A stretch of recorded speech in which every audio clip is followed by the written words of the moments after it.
Bienvenue dans ce livre audio captivant, écrit par Helmut Hobeil, présenté par Adventiste FFS, en collaboration avec les éditions Vie et Santé. Pas à pas vers un réveil spirituel. Être rempli du Saint-Esprit.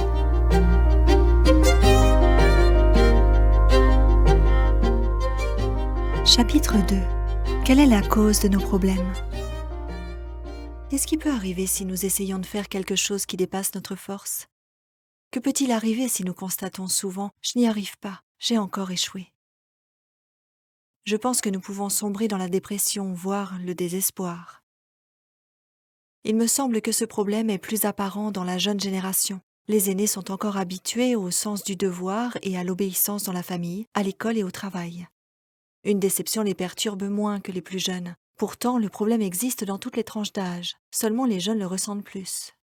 Cheminer par ses propres forces dans sa vie spirituelle, c'est le problème clé de chaque chrétien charnel, qu'il en soit conscient ou pas.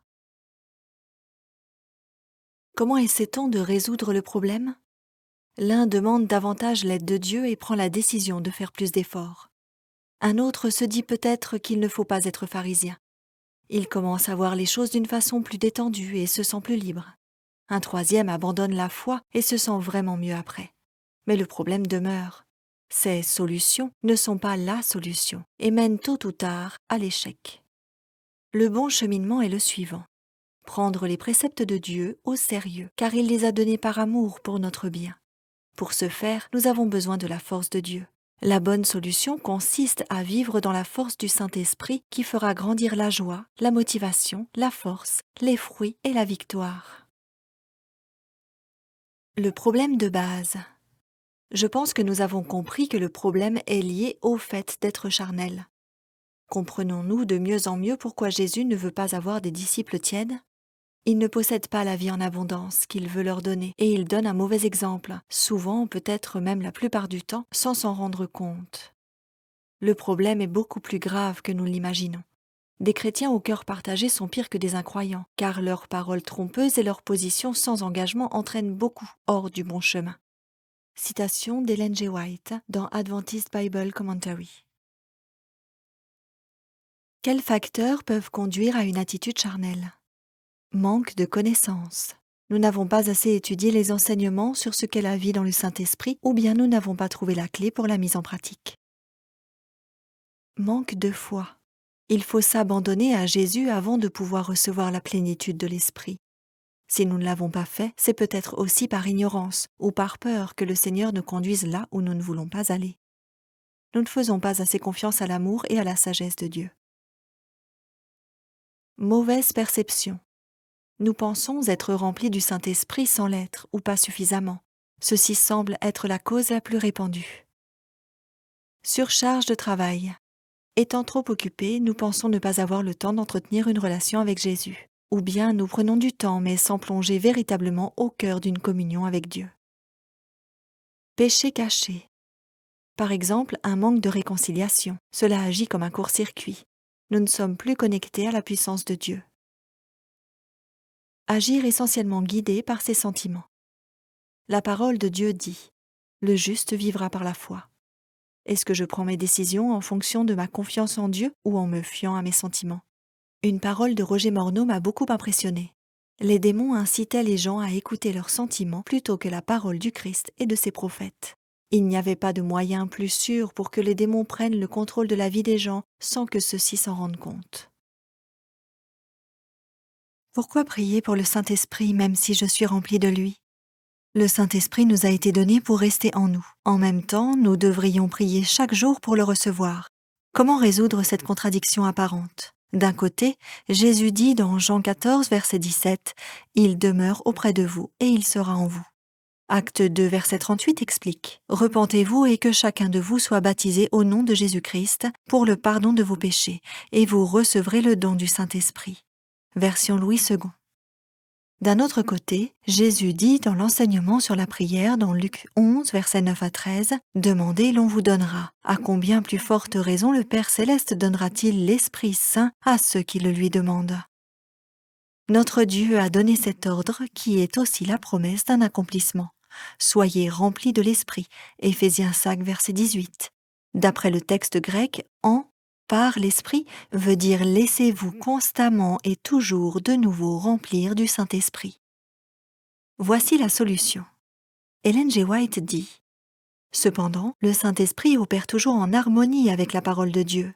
Ce qui se passe dans le monde naturel se passe aussi dans le monde spirituel. La vie naturelle est gardée heure après heure par la puissance divine. Cependant, ce n'est pas par miracle direct que Dieu nous protège, mais par une série de bénédictions qu'il place à notre portée. Ainsi en est-il de la vie spirituelle. Elle est entretenue par l'usage des moyens auxquels Dieu a pourvu. Si le disciple du Christ désire parvenir à l'état d'homme fait, à la mesure de la stature parfaite de Christ, il doit se nourrir du pain de vie et s'abreuver à la source du salut. Il faut qu'il veille, prie, agisse et prenne garde en toutes choses aux instructions que Dieu donne dans sa parole. Ellen G. White, Conquérant Pacifique, page 252. À notre naissance, nous avons reçu la vie. Pour entretenir cette vie, nous devons manger, boire, bouger, etc. Avec la vie spirituelle, c'est pareil. À la nouvelle naissance, baptême d'eau et d'esprit, nous avons reçu le Saint-Esprit et donc la vie spirituelle. Pour entretenir cette vie spirituelle, nous avons besoin de prendre les moyens spirituels que Dieu a prévus. Le Saint-Esprit, la parole de Dieu, la prière, le témoignage, etc. Dans Jean 15, verset 4, Jésus-Christ a dit « Demeurez en moi comme moi en vous ». Ellen White commente ce verset. Demeurer en Christ, c'est recevoir constamment son esprit. C'est vivre dans une parfaite soumission à son service. Donc il est indispensable de prier chaque jour et dans la foi pour le Saint-Esprit et de se confier chaque matin au Seigneur avec tout ce que nous avons et ce que nous sommes. Où en suis-je ? Le plus important n'est-il pas à présent de reconnaître à quel groupe j'appartiens ? Où suis-je ? Quand ma mère avait l'âge de 20 ans, un monsieur lui a demandé quelle place prenait Dieu dans sa vie. Elle a répondu qu'elle ne s'intéressait pas à la foi. Il lui a dit alors « Et si vous mouriez cette nuit même ?» Cette question l'a frappée, mais elle était salutaire. Elle l'a poussé à prendre une décision pour Jésus et pour son Église. Peut-être cette question vous aiderait-elle aussi. Supposons, vous mourrez aujourd'hui.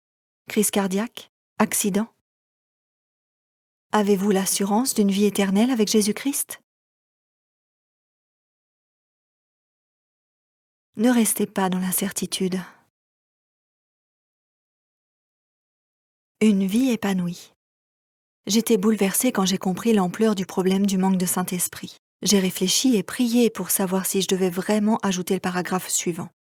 J'ose le faire car, pour chacun d'entre nous, l'épanouissement dans cette vie, la vie éternelle et notre influence, notamment dans notre couple et notre famille, ainsi que dans notre Église et notre travail, sont en jeu. Je ne sais pas si vous êtes concernés, mais je voudrais être une aide pour vous, éventuellement, car moi aussi j'ai reçu de l'aide. Il est tellement important que celui qui est charnel le reconnaisse, sinon il ne peut pas changer avec l'aide de Dieu. Dans son amour, Dieu veut nous combler à travers une relation intime avec Jésus-Christ par le Saint-Esprit. Nous évitons ainsi de gâcher notre vie et nous recevons une bénédiction immense. Et ce qui est merveilleux, c'est que nous pouvons changer la situation rapidement avec l'aide de Dieu. Nous donnerons plus de détails dans les chapitres 3 et 5. Dans la Bible, plusieurs termes décrivent le problème des chrétiens charnels. D'un groupe à l'autre ou d'une personne à l'autre, les situations peuvent varier, mais au fond, le problème reste le même. Sous l'empire de la chair, Romains 8, verset 9. Quant à vous, vous n'êtes pas sous l'empire de la chair, mais sous celui de l'Esprit, s'il est vrai que l'Esprit de Dieu habite en vous. Et si quelqu'un n'a pas l'Esprit de Christ, il ne lui appartient pas. Voir aussi Romains 8, verset 1 à 17, 1 Corinthiens 3, verset 1 à 4, Galates 5, verset 16 à 21. Fou. La parabole de 10 vierges, Matthieu 25, versets 1 à 13. L'état de l'Église représenté par les vierges folles est aussi apparenté à celui de la Odyssée. Ellen G. White, citation dans Adventist Bible Commentary, volume 7, page 963. Tiède. Lettre à l'Église de la Odyssée, Apocalypse 3, versets 14 à 21. Si seulement tu étais froid ou bouillant, Apocalypse 3, verset 15. N'est-ce pas étonnant ? Jésus préfère les froids plutôt que les tièdes. Quelle en est la raison ? Des chrétiens au cœur partagé C'est nous, si nous ne nous soumettons pas entièrement à Jésus, sont pires que des incroyants, car leurs paroles trompeuses et leurs positions sans engagement en entraînent beaucoup hors du bon chemin. Les incroyants affichent leur couleur. Le chrétien tiède trompe les deux côtés. Il n'est ni un bon individu séculaire, ni un bon chrétien. Satan se sert de lui pour une tâche que personne d'autre ne peut accomplir. Ellen G. White dans Review in Herald du 19 août 1890. Pas né de nouveau. Ou pas rester dans cet état. Jean 3, versets 1 à 21. De nos jours, la nouvelle naissance est une expérience rare. C'est la cause de tant de difficultés dans l'Église. Beaucoup de ceux qui s'appellent chrétiens ne sont pas sanctifiés. Ils ont été baptisés, mais ils ont été enterrés vivants. Leur moi n'est pas mort. C'est pourquoi ils ne sont pas ressuscités à une nouvelle vie. Faire semblant. Ils feront semblant d'être fidèles à Dieu, mais en réalité, ils rejetteront la puissance de la foi, le Saint-Esprit. 2 Timothée 3, verset 5, version Parole de vie. Ayant la forme de la piété, mais en ayant renié la puissance, version Darby. Lisons le commentaire de Arthur G. Daniels. Mais le formalisme est trompeur et funeste. C'est la pierre cachée et insoupçonnée sur laquelle, à travers les siècles, l'Église a souvent failli tomber et se briser. Paul nous prévient que l'apparence de la piété, 2 Timothée 3, verset 5, sans la puissance de Dieu, le Saint-Esprit, sera l'un des périls des derniers jours, et il nous enjoint à nous détourner de ce qui est trompeur et séduisant. Citation tirée de Jésus-Christ, notre justice, page 39. Lisons également ces commentaires très forts que nous trouvons dans notre littérature. Peu de personnes. Dans mon songe, je vis une sentinelle placée à l'entrée d'un édifice important qui interrogeait tous ceux qui se présentaient à la porte. « Avez-vous reçu le Saint-Esprit » Il tenait à la main une canne à mesure, et peu de personnes étaient admises à entrer. Ellen G. White, Message choisi, volume 1, page 128. Pas un seul parmi 20 est prêt. C'est une déclaration solennelle que je fais à l'Église.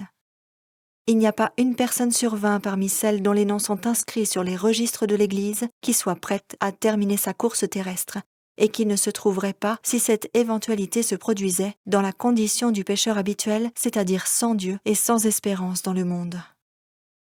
Ellen G. White, Service chrétien, page 145. Pourquoi les soldats du Christ sont-ils à ce point indifférents et somnolents ?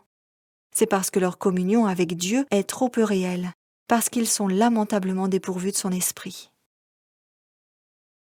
Un terrible danger. Je n'insisterai pas sur la brièveté et l'incertitude de la vie. Mais il y a un terrible danger trop peu compris, à tarder à répondre aux appels pressants du Saint-Esprit. En réalité, ce délai est une décision de vivre dans le péché. Quel est le péché fondamental ? Qu'il ne croit pas en moi. Le signe que nous croyons vraiment en Jésus-Christ et que nous lui faisons confiance, c'est que nous nous confions entièrement à lui. Il s'agit ici de notre soumission entière, de notre disposition à le suivre partout. Ellen G. White, Le meilleur chemin, page 30. J'insiste encore une fois. J'ai osé rajouter ces passages très sérieux car il en va de notre bonheur et de notre vie éternelle, mais aussi de notre influence, en particulier dans nos couples, nos familles et l'Église. Beaucoup de questions. La question décisive, c'est de savoir si vous êtes rempli du Saint-Esprit ou pas. Quand est-on rempli du Saint-Esprit ? Quelles sont les conditions nécessaires ? Quels avantages une vie dans le Saint-Esprit comporte-t-elle ? Que se passe-t-il si on pense à tort être rempli du Saint-Esprit ? Merci pour les encouragements. Remercions le Seigneur de ce que, dans nos églises, nous parlons actuellement de plus en plus du besoin d'un réveil. Je pense que notre grand et merveilleux Dieu a des raisons importantes de nous inciter maintenant, par son esprit, à rechercher ce réveil. Peut-être est-ce pour les raisons suivantes ? Il veut pallier notre manque et nous sortir de l'état de Laodicée.